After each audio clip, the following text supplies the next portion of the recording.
Hey guys, this is Eckhart's Letter here with another very quick Star Wars lore video. So, as I'm sure some of you know, I've been combing through the visual dictionary for the Rise of Skywalker, trying to find whatever I can that could interest you guys. And today's tidbit, although very, very minor, actually made my jaw drop, just because it's such a strange Legends reference that, well, I'll just explain it to you guys instead of talking about it. So, and spoilers alert for episode 9, the Rise of Skywalker has dozens of connections to Dark Empire, the Star Wars Legends comic series, which featured the return of Emperor Palpatine. I did a whole video on it, but basically, Dark Empire features a hidden fleet controlled by Palpatine, who has transformed the Empire into something new and more Sith-based. As the Empire ravages the galaxy with a devastating attack, Palpatine emerges from the shadows, assumes control of all of the scattered Imperial groups, and wages a devastating war against the galaxy.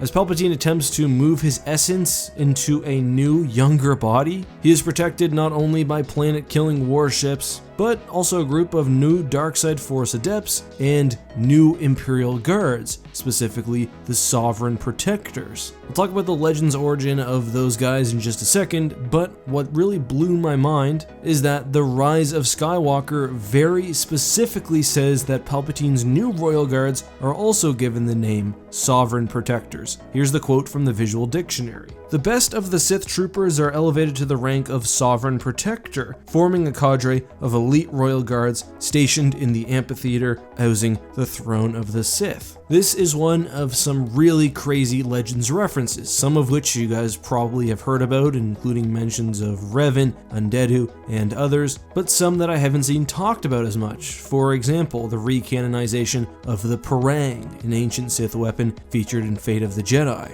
Anyway, back on topic, Sovereign Protectors in canon are advanced Sith troopers. Sith troopers are basically the ultimate army of the Sith Eternal, and all of that's complicated and for another video, but let's compare them to their Legends counterpart. The Dark Empire sourcebook, unsurprisingly, does a great job of breaking down the Sovereign Protector. According to the text, they are the most elite order of the Emperor's bodyguards, selected from the main body of the crimson-robed Royal Guard. So that bit is a little bit different, but they're still Palpatine's ultimate protectors. Like Sith troopers generally, they're also bred to be ultimately loyal and go through an incredible level of programming to ensure that loyalty. According to the sourcebook, again, they would be willing to kill themselves in an instant if Palpatine merely requested them to do so. Interestingly, where the lore seems to diverge a bit is that Sovereign Protectors are actually tutored in the dark side of the Force, and the best of the Sovereign Protectors actually become Dark Jedi. Palpatine's whole idea was that members of his service should always have an ultimate goal to stride towards. So regular troopers would probably want to be stormtroopers, stormtroopers to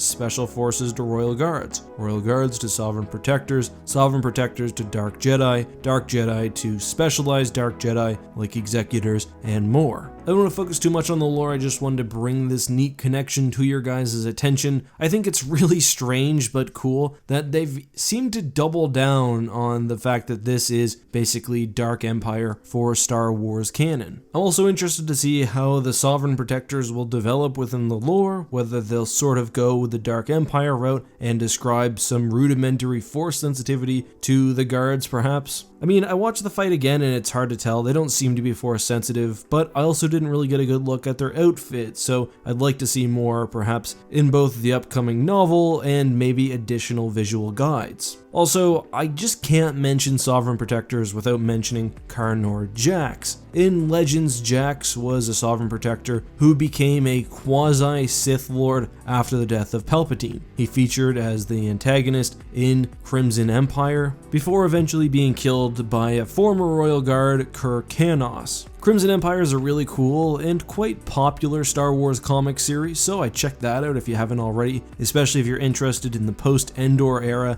and how the galaxy dealt with the death of Palpatine. Anyway guys, that's all I have for this video. I hope you enjoyed, and I hope you guys will tune in for the next one. If you haven't already, consider dropping a like on this video, subscribe to this channel, maybe check out my Empire War content on my gaming channel X2, and just keep coming around. I like seeing you guys. But until next time, have a great one. As always, please be safe, and may the Force be with you.